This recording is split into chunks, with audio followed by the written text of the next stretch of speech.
네, 오늘 마태복음 12장 38절부터 50절까지 말씀을 함께 봉독했습니다.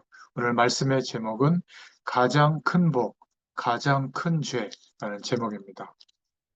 우리가 살아가면서 많은 일들이 있지만 특별히 2025년도에는 저와 여러분들이 정말 하나님이 우리와 함께 하시는 그 축복, 천국 배경이 우리에게 임해 있는데 그 축복이 나에게 사실이 되고 또 체험되어지는 한 해가 됐으면 좋겠다. 그래서 저희 복음의 교회 1월 1일 원단의 말씀의 방향이 어, 너희는 먼저 그의 나라와 의를 구해라. 그리하면 이 모든 것을 더하시리라. 그 약속의 말씀을 붙잡았어요.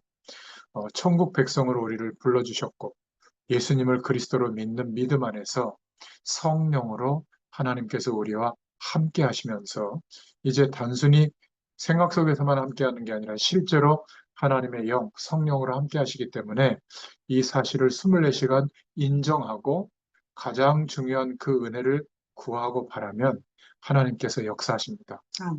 그 축복을 알게 하시려고 이런 일도 저런 일도 허락하는 거예요. 저는 그렇게 봅니다. 그래서 어, 많은 것을 하려고 하지 말고 이 축복을 올 한 해 정말 구하고 체험하자. 그러면 하나님의 나라가 나에게 임하고 내가 움직이는 현장과 모든 삶에 임한 그 응답의 주역으로 이제 증인으로 서게 될 줄로 믿습니다. 그때 뭐 전도도 주의 일도 하는 거 아니겠어요? 그렇지 않고 열심히 일하다 보면 지쳐요. 또 언젠가 내 인생의 문제가 해결될까? 거기에 이제 머물러 있게 되는 것이죠. 예수님을 그리스도로 믿게 한 것은 잘 먹고 잘 사는 것, 그거는 기초예요. 그것 때문에 그리스도가 되어 주신 것은 아닙니다. 더 근원적인 축복이 우리에게 회복되도록 그리스도 되어 주신 것이거든요. 오늘도 마태복음의 말씀을 통해서 주의 음성 들을 수 있기를 축원합니다. 자, 그런데 오늘 서론으로 좀 생각해 볼 것은 지금 바리새인들이 예수님에게 요구한 것, 물은 것은 굉장히 육신적인 내용이었어요. 그런데 예수님이 관심을 가지고 있는 것은 뭐 육신적인 것도 허락하시지만 더 중요한 영적인 사실들이에요. 어, 첫 번째로 마태복음 12장 38절에 보면 바리새인들이 예수님께 나와서 굉장히 교만한 모습으로 표적을 보여봐라 이렇게 한 거예요. 이 말을 하는 데는 배경이 있는데 바리새인은 이 당시에 자기들이 형성하고 있는 조직이 막강하잖아요. 그 배경을 품고 한 이야기예요. 예수님께서는 사람을 살리기 위해서 자기들과 같이 대단한 사회적 위치로 이 땅에 오신 게 아니라 가난한 자의 모습으로 오셨잖아요. 그러니까 아예 표적이나 한번 해봐, 베풀어봐, 기적 한번 일으켜봐 이러고 있는 거예요. 예수님이 왜 그렇게 이 땅에 오셨는지 눈치채지 못한 바리새인들은 뭔가를 지금 빈정대면서 하는 이야기예요. 표적이나 한번 보여봐라. 그때 예수님께서 뭐라고 대답하셨냐면 악하고 음란한 세대가 표적을 구한다 그랬어요. 너희에게는 요나의 표적밖에 보일 것이 없다 이렇게 말한 겁니다. 제자들과 바리새인들은 요나가 누구인지 알기 때문에 설명이 필요가 없죠. 고기 뱃속에서 3일 만에 살아난 것처럼 인자도 그렇게 3일 만에 살아날 것이다. 이렇게 말하고 있는데 이 사람들이 그리스도라는 사실을 알아들을 수가 없는 거죠. 하나님이 우리를 구원하시기 위해서 예수 그리스도를 보내셨는데 이 바리새인들은 알을 수가 알아들을 수가 없었던 겁니다. 악한 니누의 사람들보다 너희들이 더 악하다 그렇게 얘기한 거예요. 눈앞에 그리스도의 실체 되신 주님이 계시는데도 알지를 못하고 믿지를 못한 거죠. 남방의 사람들보다 더 악하다. 남방의 사람 대표자가 에디오피아 여왕이 솔로몬 때에 지혜로운 하나님의 말씀을 들으려 오잖아요. 그러니까 남방 사람들은 하나님의 말씀을 들으려고 솔로몬에게도 왔는데 너희들은 지금 하나님의 말씀, 천국 복음을 증거하고 있는데도 관심이 없다. 오히려 비아냥대고 있다. 그 사람들보다 너희들은 더 악하다. 이렇게 말하고 있는 겁니다. 그러면서 마태복음 12장 43절 45절에 알아들을 수 없는 말을 또 하신 거예요. 우리가 육신적인 것도 중요합니다. 그런데 그거는 기초에 불과한 것이죠. 우리 기독교가 기초에 불과한 육신적인 삶의 자꾸 집중되어 있다면 결국은 기초적인 종교밖에 되지 않아요. 응답을 많이 받았다고 교만하게 막 다른 사람들을 아래로 보면서 간증하는 사람들도 있는데 그것은 어떤 면에서는 기초에 불과한 것이다. 지금 예수님이 말씀하시는 것은 그런 정도가 아니에요. 나중에 설명하겠지만 45절에 보면 이에 가서 저보다 더 악한 귀신 일곱을 데리고 들어가서 거하니 그 사람의 나중 형편이 전보다 더욱 심하게 되느니라. 이 악한 세대가 또한 이렇게 되리라. 무슨 말씀이냐면 우리 인간이 하나님이 함께 하시는 축복인 영적인 사실들을 알지 못하고 자꾸만 우리의 노력으로 도를 닦고 종교 행위를 열심히 하면 그 결과가 더 큰 문제가 오는 거예요. 영적으로 흑암 세력에게, 마귀의 세력에게 더 사로잡히게 되는 거죠. 예수님께서 하시는 말씀하고 바리새인들이 주장하는 것과 지금 다른 거예요. 대화가 안 되는 거죠. 바리새인들이 말하는 것은 우선 눈앞에 보여지는 것, 출세하고 성공하고 잘 되는 것, 이런 것을 얘기하는 겁니다. 우리 기독 신자들은 그런 것이 기초라고 생각돼야 돼요. 사업도 잘해야 된다가 아니라 그거는 당연히 잘해야 돼요. 우리의 일을 잘해야죠. 영적인 비밀을 알면 우리의 삶은 당연히 잘 되게 되어 있는 겁니다. 그러나 예수 믿는 우리의 목표는 그것이 아니에요. 불신자와 똑같은 수준에 있는 행복의 기준은 기독교의 수준이 아닌 겁니다. 빨리 하나님의 계획을 찾아내고 정신을 차려야 됩니다. 우리가 너무 오랫동안 말씀 듣고 예배할 때 하나님의 위로만 받으려고 한다면 이거는 빨리 넘어서야 돼요. 얼른 정신 차려서 오랫동안 위로받을 것만 기대하고 있다는 것은 아직 어린아이의 신앙에 머물러 있는 겁니다. 지금 바리새인하고 예수님하고 전혀 소통이 안 되고 있는 거예요. 수준이 육신적인 데 있기 때문에 영적인 말을 알아듣지를 못하고 있는 겁니다. 악한 세대가 또한 이렇게 되리라. 마치 오늘날 세대와 같다. 이렇게 말하고 있죠. 또 세 번째로 생각해 볼 것은 마태복음 12장 46절부터 50절에 보면 밖에 누가 찾아왔다고 얘기해 주죠. 예수님에게. 모친 마리아와 동생들이 할 말이 있어서 왔다. 이러니까 예수님께서 정말 매정하다 싶을 정도로 말을 했죠. 누가 내 모친이냐? 누가 내 동생들이냐? 50절에 또 이렇게 얘기합니다. 누구든지 하늘에 계신 내 아버지의 뜻대로 하는 자가 내 형제요 자매요 모친이니라. 굉장히 매정한 말씀처럼 보입니다. 예수님은 그런 뜻으로 말씀하신 게 아니에요. 지금 이 찾아온 어머니와 형제들이 육신적인 이유 때문에 찾아온 거거든요. 그러니까 바리새인이 표정이나 한번 보여봐 이런 수준과 똑같은 거예요. 그래서 그런 의미에서 예수님께서 누가 내 모친이고 형제냐 하나님의 뜻대로 행하는 자가 내 형제요 자매다 이런 말을 한 거예요. 그러니까 우리가 적어도 신앙생활을 할 때 예수님이 말씀하시는 정확한 의미, 영적인 축복을 말하고 있는 것을 이해할 수 있는 믿음의 정도는 돼야 될 줄로 믿습니다. 이 말은 예수님이 인정도 없고 눈물도 없다 그런 뜻이 아니에요. 어떤 분들은 이거를 잘못 이해하고 우리가 예수 믿으려면 가족도 버려야 된다. 친한 사람도 절연해야 된다. 오로지 다 끊고 막 성도들하고만 지내야 된다. 교회 속에서 와야 된다. 요거를 가지고 그러거든요. 누가 내 모친이고 막 이러잖아요. 누가 내 형제냐. 그 하나님의 뜻대로 행하는 자, 성도들만 내 형제와 모친이다. 믿음 좋은 게 아니에요. 성경을 너무 율법적으로만 해석한 겁니다. 그런 의미가 아니라 육신적인 것도 중요한데 더 중요한 것이 있다. 그걸 예수님이 말씀하고 있는 것이죠. 공부를 아무렇게 해도 된다. 그 말이 아니에요. 생을 걸고 해야죠. 그건 기초입니다. 우리가 직장 생활이나 사업을 아무렇게나 해도 된다? 아니에요. 제일 잘해야 돼요. 그거는 기초예요. 그러나 우리가 신앙을 갖는 목적은 따로 있다는 거예요. 밥 먹고 사는 내용이 아니라 그것은 우리의 기초다. 요셉이 노예로 갔는데 그 보디발의 집이 복을 받았다. 그거는 당연한 거예요. 그래서 요셉이 있는 온 집안에 여호와를 설명하게 된 거예요. 이게 목적이에요. 요셉이 왕궁에 가서 총리를 하니까 애국의 복을 받았다. 당연하죠. 우리가 어딘가에서 일을 할 때 그 단체나 그 사업체나 그것이 복을 받는 게 당연하지 않겠어요? 근데 그것은 목적이 아니에요. 그것 때문에 여호와의 이름이 증거되어져서 하나님을 믿게 되는 것이 목적이거든요. 그 애굽의 복을 받은 애굽 사람들이 구원 받았어요, 못 받았어요? 결국 구원 못 받았어요. 그냥 표적만 본 겁니다. 기적만 본 거죠. 모든 나라가 흉년이 들어서 먹고 살 수가 없는데 저 요셉 때문에 우리가 이렇게 먹고 살 수 있게 됐구나. 그거는 봤어요. 하나님이 하시는 것도 봤어요. 그러나 구원 못 받았습니다. 나중에 출애굽했을 때 6월절에 문설주의 피를 유대인들만 발랐잖아요. 장자들이 다 죽게 됐을 때 출애굽을 허용했잖아요. 나중에 어떻게 됐죠? 기마병을 동원해서 죽이려고 다 쫓아오잖아요. 결국 홍해에 수장당하지 않습니까? 구원받지 못한 증거예요. 그래서 우리가 삶의 응답을 받는 것은 기초다. 그게 예수 믿는 진짜 목적은 아니에요.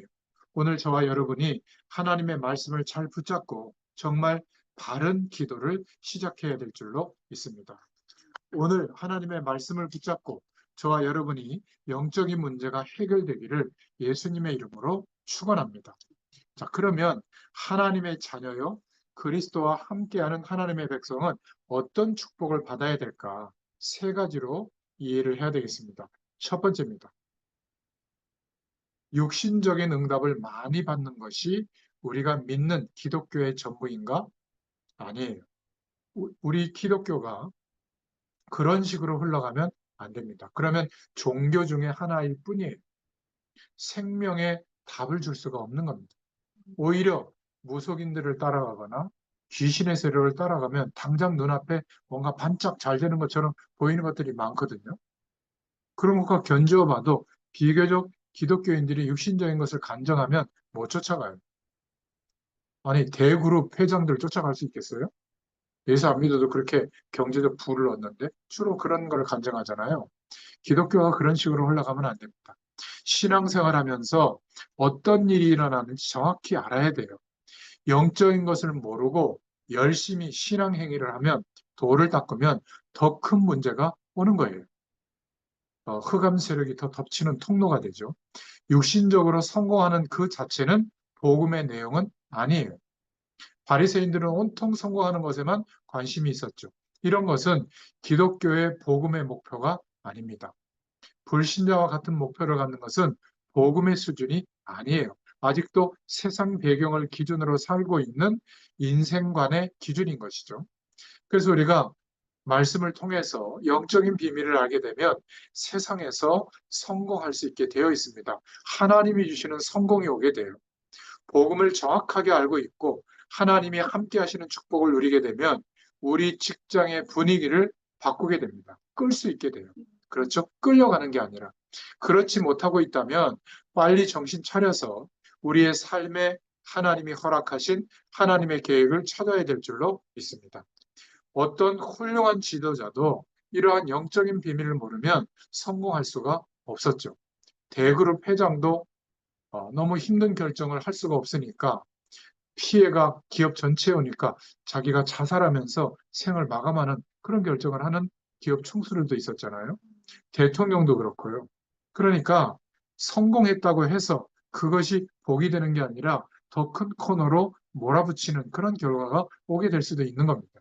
우리가 육신적인 축복, 응답, 성공 이런 것과 함께 빨리 영적인 부분에도 눈을 떠야 될 줄로 믿습니다. 그렇죠? 바리새인들은 자기들이 복받았다, 대단히 하나님이 축복했다 이렇게 아주 우월한 마음을 가지고 교만하게 그런 것들을 얘기했는데 사실 알고 보면 육신적인 것도 잘 몰랐던 계층의 사람이 바리새인들이었어요. 이 당시의 본문의 배경은 뭐죠? 지금 이스라엘 민족이 망했잖아요. 나라가 없어지고 로마의 속국이 되어 있었던 때입니다. 그래서 사람들이 너무나 거의 노예처럼 힘들게 살고 있고 오늘 이 말씀의 배경들을 보면 앞에 귀신 들린 사람들이 많았고 그것 때문에 질병에 허우적거리는 사람들이 너무 많아서 예수님이 치유하신 그 광경을 직접 봤는데도 이 바리새인들은 교만하게 나를 봐라, 우리를 봐라 이렇게 막 자랑했단 말이죠. 그것은 현실도 육신적인 것도 사실적으로 못 보고 있는 반증이에요. 저와 여러분은 하나님의 자녀로서 육신적인 것도 정확하게 알아야 됩니다. 여러분의 현장, 직장, 사업, 학업 정확하게 알아야 되죠. 이것이 하나님의 응답을 받을 수 있는 첫 번째예요. 하나님의 자녀는 육신적인 현장, 육신적인 조건들, 그런 사실들도 정확하게 알아야 됩니다. 사실대로만 보면 돼요. 그러면 성공할 수 있습니다. 어렵지 않아요. 틀리게 보았기 때문에, 틀린 말을 듣고 판단하고 결정했기 때문에 세상은 매정하거든요. 틀린 행동은 맞지 않게 되어 있습니다.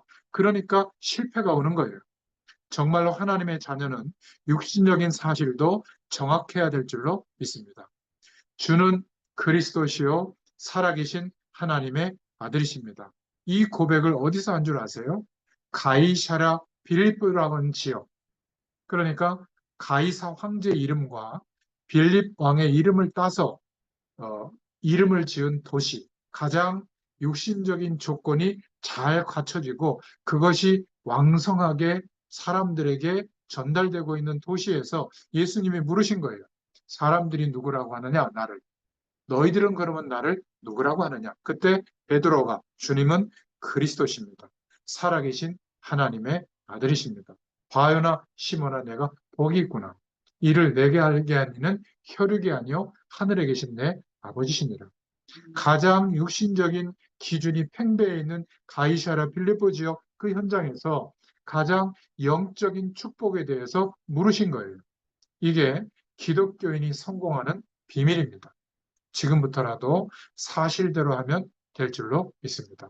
어떤 사람은 나는 돈도 필요 없고 뭐 건강도 필요 없고 육신적인 거 필요 없다고 생각하는데 그렇지 않아요. 오히려 더 정확하게 알고 사실대로 인도받아야 될 줄로 믿습니다. 자, 그런데 더 중요한 것이 있다. 두 번째로 영적인 사실을 알아야 될 줄로 믿습니다. 마태복음 12장 43절부터 45절에 보면 이 영적인 존재들에 대해서 또 하나님이 함께하는 축복이 어떤 것인지를 모르면 귀신의 세력들이 건드립니다. 모르고 제사를 지내서 그렇지 귀신의 세력이 파고드는 고속도로를 놔주는 거거든요. 조상님이 와서 드시는 게 아니에요. 숟가락 막 각도가 안 맞게 꽂으면 막 뭐라 그러는데 뭐 홍등백서라고 하나 뭐 위치나 순서가 다르면 안 된다 그러고 말이죠. 뭐 음목이라고 그래서 뭐또 삥삥 돌려가지고 붓고 자기들이 또 마시더라고 나중에 꽂아놨던 것도 자기들이 또 먹고 말이죠. 그거 먹고 또 술 마시면서 다투고 뭐 재산 분쟁하고 그러는데 여러분 모르고 고사를 지내는 것이지 그것은 귀신의 세력들을 위로하는 거예요. 그러면 어떻게 될까요? 기독신자는 영적인 사실을 빨리 알아야 됩니다. 복음을 깨닫지 못하고 예수님이 그리스도라고 하는 이 축복에 대해서 정확하게 확신하지 못하고 교회를 다니면 더 큰 문제가 올 가능성이 많습니다. 아니, 교회 가보세요. 헌금 봉투, 헌금 종류, 회비라는 거 다 합치면 스물 몇 가지예요. 거의 설교가 헌금 설교예요. 교회는 늘 어려우니까. 그렇죠? 그래서 저는 헌금 설교는 가능하면 안 하려고 해요. 축복에 대해서 좀 강조할 때는 하지만 헌금 드리면 복이 옵니까? 아니에요. 이미 복 받았어요. 몰라서 그렇지. 그 은혜가 감사한 만큼 내가 쓰는 돈인데 하나님 앞에 구별해야 드릴 때 다른 돈이 되죠. 그거를 성물이라고 해요. 그 성물을 하나님이 축복하시는 겁니다. 구약의 레위기의 말씀들을 보면 다섯 가지 제사가 나오는데 다 성물로 드리도록 하거든요. 그리고 불태워 드리고 그것을 제사장이 먹게 하고 또 화목제 같은 경우는 같이 드리는 사람도 먹게 하고 교제하게 하는 그런 똑같은 곡식인데 똑같은 짐승인데 구별해서 드린 것은 하나님이 받으시는 선물이 되는 거예요. 그러니까 여러분 헌금의 의미를 아셔야 돼요. 체면상 10,000원 하면 그러니까 한 20,000원 해야지. 아이 그래도 한 10만 원은 해야지. 안 하셔도 돼요. 그렇게 부담스럽게 안 하셔도 됩니다. 하나님의 은혜로 단돈 1,000원, 10,000원을 하더라도 성물, 구별되어진 헌금이 되어진다. 이런 마음으로 하시면요. 하나님이 그 액수대로 축복하는 게 아니라 우리의 중심을 받으시는 거예요. 그래서 내가 지금 살아가는 삶의 모든 조건이 좀 부족하더라도 하나님이 축복하시면 삶이 행복해져요. 그렇지 않고 돈은 무진장 있는데 하나님이 축복하지 않잖아요. 아마 강도들의 표적이 될지도 몰라요. 하나님이 복을 주셔야 되는 겁니다. 그 은혜가 헌금 드리는 시간마다 여러분이 구별되어진 성물의 축복을 받는다. 우리의 인생이. 그러면 얼마나 그게 축복된 시간이겠어요. 그런 마음으로 인도받으시기를 축원합니다. 혹시 헌금에 대해서 시험 드는 분이 있으면 여러분들이 좀 알려주세요. 자유해라. 그러나 성물로 구별되어지는 이것은 지금도 그 의미는 중요하다. 알려줘야 됩니다. 그러니까 기독신자가 이런 영적 사실을 모르고 복음을 알지 못하고 신앙 행위를 따라가려고 하니까 너무 힘들고 무거운 짐이 되는 거예요. 그러면 더 큰 문제가 오게 되겠죠. 그래서 사람들을 막 무너지는 가장 좀 심각한 게 영적 체험을 시켜버리는 거예요. 방언을 한다든지, 뭔가 막 흰옷 입은 뭔가를 봤다든지, 음성이 들린다든지 이러니까 하나님이 함께하고 계시다고, 지금 예수님이 임했다고, 막 이런 식으로 막 뭔가를 체험시켜서 육신의 어떤 경험, 영적인 체험을 통해서 하나님을 알게 하는 거. 이건 더 위험해요. 그러면 어떻게 될까요? 그 체험이 없으면 하나님의 뜻이 또 아니라고 하잖아요. 그러니까 말씀을 중심으로 하나님을 바라보는 이 중심이 흐트러지고 어디 가서 막 뜨겁게 기도하다가 뭘 받아야 되는 거예요. 뭘 보고 느끼거나 막 방언을 해가지고 막 해야 예수 믿은 것 같은 거예요. 그럼 어떻게 될까요? 귀신이 역사하는지 성령이 역사해 나중에 구분이 안 되면 어떻게 될까요? 심각한 문제가 오는 겁니다. 그래서 무속인들 같이 심각한 어떤 질병에 휩싸이기도 하고요. 또 영적으로는 굉장히 교만해져서 막 무속인 비슷하게 막 명령하고 그 맞아 틀려 막 교회도 판단하고 이런 사람이 돼버려요. 완전히 귀신에게 속게 되는 그런 결과가 오는 것이죠. 영적인 사실을 알아야 됩니다. 예수 그리스도를 믿는 믿음이 기준이 되어져서 오는 체험, 확신, 이것은 너무 중요한 은혜가 되는 것이죠. 그런데 복음이 기준이 되지 않은 상태에서 오는 영적인 체험과 은혜는 헷갈릴 수가 있는 거예요. 기억하셔야 됩니다. 그래서 42절에 오늘 뭐라고 얘기하고 있죠? 더러운 귀신이 사람에게서 나갔을 때에 물 없는 곳으로 다니며 이렇게 되어 있죠. 이 물 없는 곳은 이 당시에 고산지대를 말해요. 고산지대는 물이 없었거든요. 그러니까 영적인 것을 지금 예수님이 말씀하고 있는 것인데 이스라엘 민족은 제일 중요한 게 광야의 그 토지잖아요. 그래서 물이 중요했어요. 물이 있는 곳을 중심으로 많은 일들이 일어나고 있었거든요.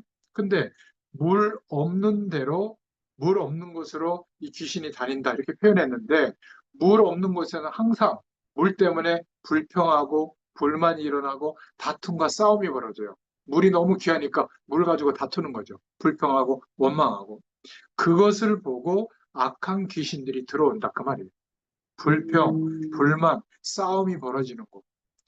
가뭄이 드는 곳에 물기가 없는 곳에 귀신이 들어온다 그 말이 아니라 물 없는 곳은 이 당시에 늘 불평과 불만과 다툼이 벌어지니까 그것을 빗대서 말씀하신 거예요.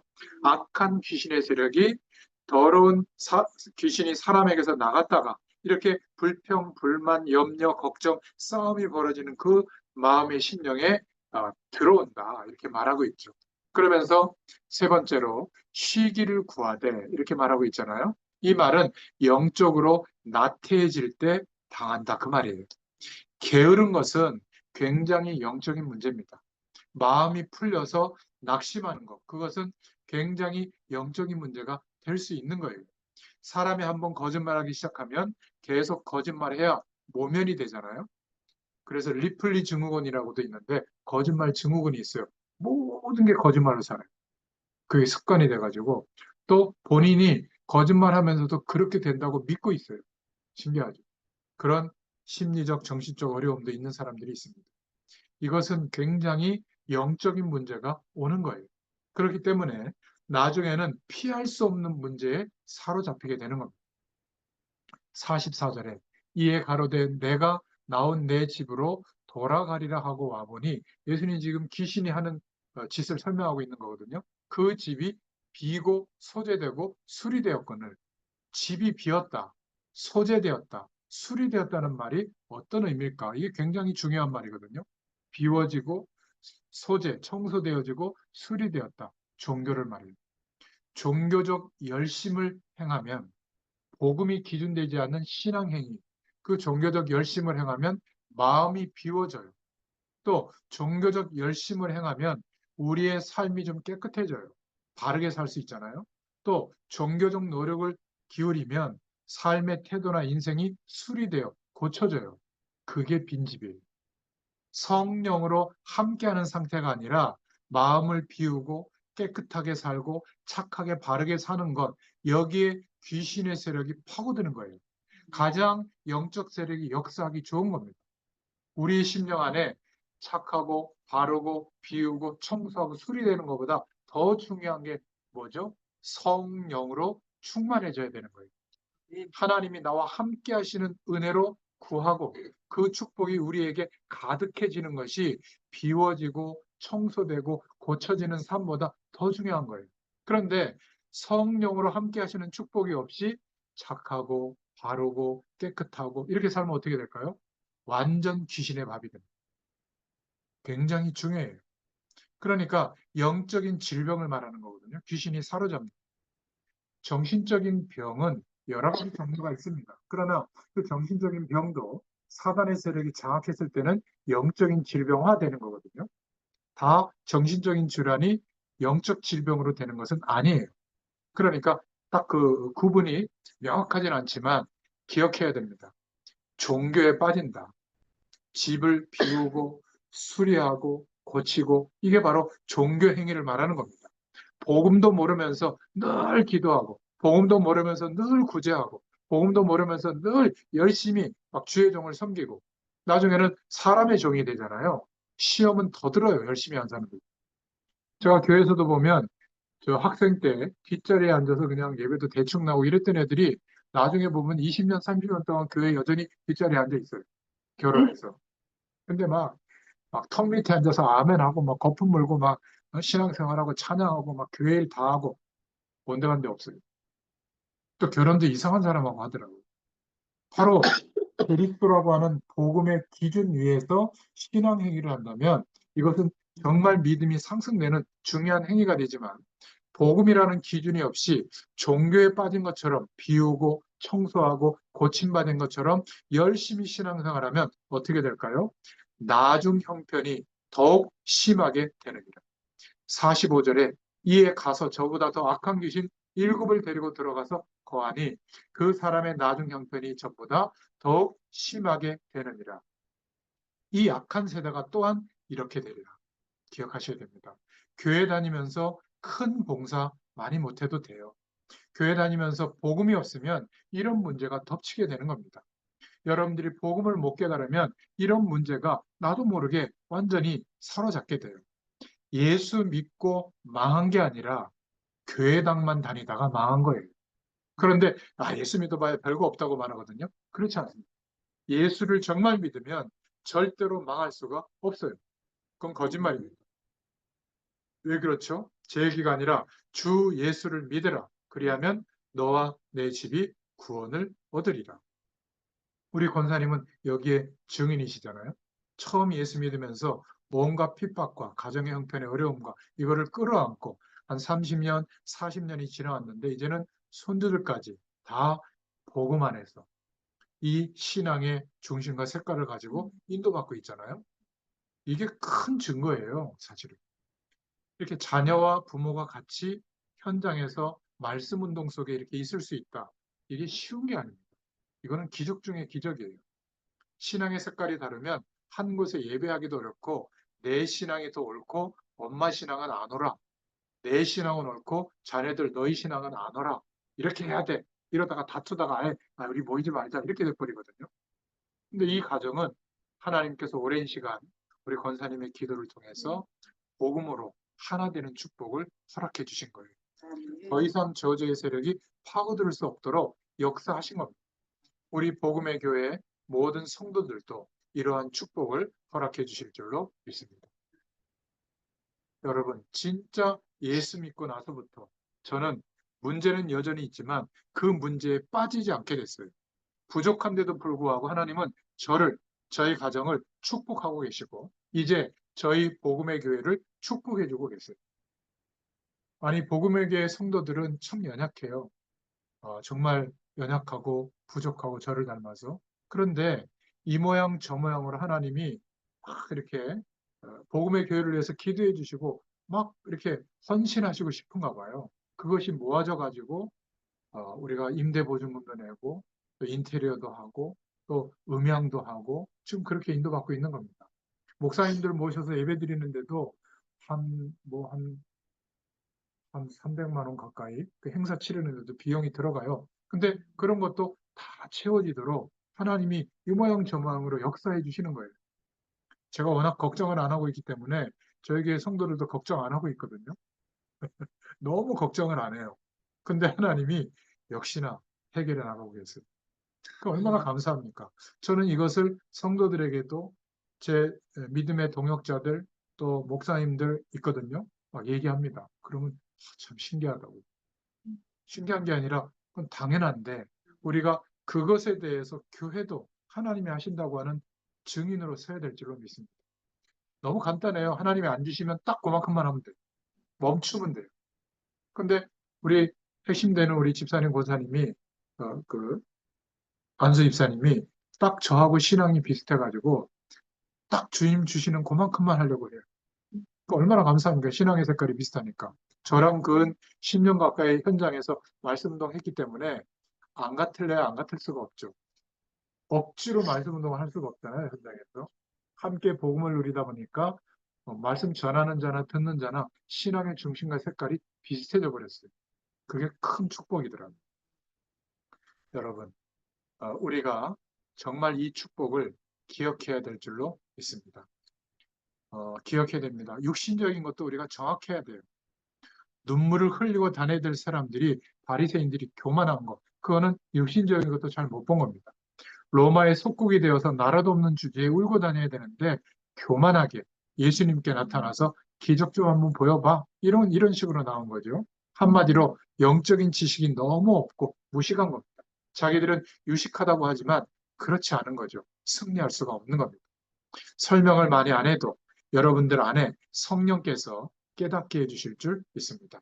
자, 그래서 세 번째로 기억하셔야 될 것은 하나님의 자녀는 모두 영적인 형제, 자매요, 가족이다. 저는 이것을 너무 축복으로 생각하고요. 확인하고 있습니다. 우리는 영적인 가족이에요. 진짜 우리의 아빠, 아버지 대신 하나님을 중심으로 피부색이 까맣든 하얗든 노랗든 잘 살든 못 살든 또 윤리적으로 좀 낫든 못 낫든 관계없이 그리스도 안에 있다면 우리는 영적으로 다 한 가족인 줄로 믿습니다. 그래서 다윗 임금이 나를 낳는 부모는 나를 버릴지라도 여호와께서는 나를 버리지 않는다고 고백했죠. 영적인 가족이 참 중요합니다. 마태복음 12장 50절에 예수님이 말씀하셨잖아요. 누구든지 하늘에 계신 아버지의 뜻대로 따르는 자가 내 형제요 자매요 모친이다. 이 말은 육신의 부모를 공경하지 말라는 말이 아니에요. 진짜 우리의 영적인 아버지는 하나님이시다. 그 말이에요. 육신적인 부모와 가족이 필요 없다는 말이 아닙니다. 그것보다 더 중요한 가족이 있다. 영적인 가족이 있다. 전 세계에 그리스도로 하나 되는 가족이 있다. 이런 말을 이해해야만 마태복음 12장 46절부터 50절에 영적 세력들이 하는 짓들을 알 수가 있는 거예요. 가족이 필요 없다. 그런 말이 절대 아닙니다. 오늘 말씀을 통해서 우리가 붙잡을 두 번째 결론이 뭐냐면 가장 큰 죄는 복음을 안 받는 거예요. 그리고 복음을 받아놓고도 안전하는 게 가장 큰 죄입니다. 그렇죠? 마태복음 12장 41절 42절에 지금 복음이 선포되고 있는데 영적인 사실에 대해서 말하고 있는데도 바리새인들은 안 받은 겁니다. 가장 큰 죄죠. 가장 큰 복은 구원을 받은 거예요. 그리고 그 축복을 복음을 전하는 것이 가장 큰 복인 줄로 믿습니다. 그래서 41절에 심판 때에 니느웨 사람들이 일어나 이 세대 사람을 정죄하리니 이는 그들이 요나의 전도를 듣고 회개하였습니다. 그런데 요나보다 더 큰 이가 지금 나다. 여기 있다. 그런데 안 믿었어요. 그래도 복음을 안 받고 있거든요. 바리새인들이 42절에 심판 때 남방 여왕 시바 여왕이 와서 일어나 이 세대 사람을 정죄하리니 이는 그가 솔로몬의 지혜로운 말을 들으려고 땅 끝에서 왔음이니라. 이러면서 예수님이 솔로몬보다 더 큰 이가 여기 있다, 나다. 그런데도 안 믿는 거예요. 그러니까 남방 사람, 우상 숭배했던 대표자들이 일어나서 너희를 오히려 정죄할 만큼 너희들은 문제다. 그 얘기를 하고 있는 겁니다. 가장 큰 복이 뭐냐? 구원받은 겁니다. 가장 큰 죄가 뭐냐? 복음 안 받은 거예요. 가장 큰 죄가 복음을 안 받은 것이요. 받아놓고도 복음 전하지 않는 겁니다. 가장 큰 축복은 구원받은 것이요. 복음 전하는 인생인 줄로 믿습니다. 이 안에 모든 것이 다 들어있어요. 여러분이 정말 매일매일의 삶을 어떻게 하면 이 복음을 알려줄 수 있을까? 이런 마음으로 일도 하고 쉬기도 하고 열심히 산다면 약속드립니다. 여러분의 가정, 산업, 사명이 복음 전할 가정, 산업이 맞다면 하나님은 모든 축복으로 역사하실 거예요. 오늘 이 언약을 붙잡기를 바랍니다. 요한서서 1장 2절에 요한 사도가 가이오에게 뭐라고 말씀하고 있죠? 내 영혼이 잘된 같이 너의 범사가 잘되기를 강건하기를 축복한다. 그렇게 편지를 보냈잖아요. 육신적인 것도 중요한데 영적인 축복이 너무 중요하다. 그거를 말씀하고 있는 겁니다. 오늘 이 은혜가 또 한 주일 동안에 여러분에게 있기를 축원합니다. 특별히 우리 복음의 교회 위에 있기를 축원합니다. 기도하겠습니다. 하나님께 감사를 드립니다. 축복의 현장에 부르심을 감사합니다. 이 시간에도 너무나 많은 사람들이 저주와 재앙 가운데서 고난당하고 있습니다. 그런데도 깨닫지 못하고 복음 앞으로 나오지 못하고 있고 또 이 복음의 소식을 들을 수가 없어서 믿지를 못하고 있습니다. 하나님께서 이제 말씀으로 우리에게 인도해 주심을 감사드립니다. 이 복음을 받은 그것이 얼마나 큰 축복인지 알게 하시고 이 복음의 사실을 하나님이 함께 하시는 축복을 전할 수 있도록 우리를 인도하여 주시옵소서. 이미 이 말씀을 듣고 있는 모든 하나님의 백성들에게 승리하게 하셨음을 감사를 드립니다. 이제 평생을 두고 남은 생애에 하나님의 응답을 받는 분들을 열어 주시옵소서. 감사드리며 예수 그리스도의 이름으로 간절히 축복하옵고 기도하옵나이다. 아멘. 지금은 우리 주 예수 그리스도의 은혜와 하나님 아버지의 크신 사랑하심과 성령의 내주인도 역사 교통하심이 오늘 주신 말씀 그대로 이루어지기를 소원하는 모든 주의 백성들 머리 위에 복음의 교회 위에 지금부터 영원토록 함께 계실지어다. 아멘.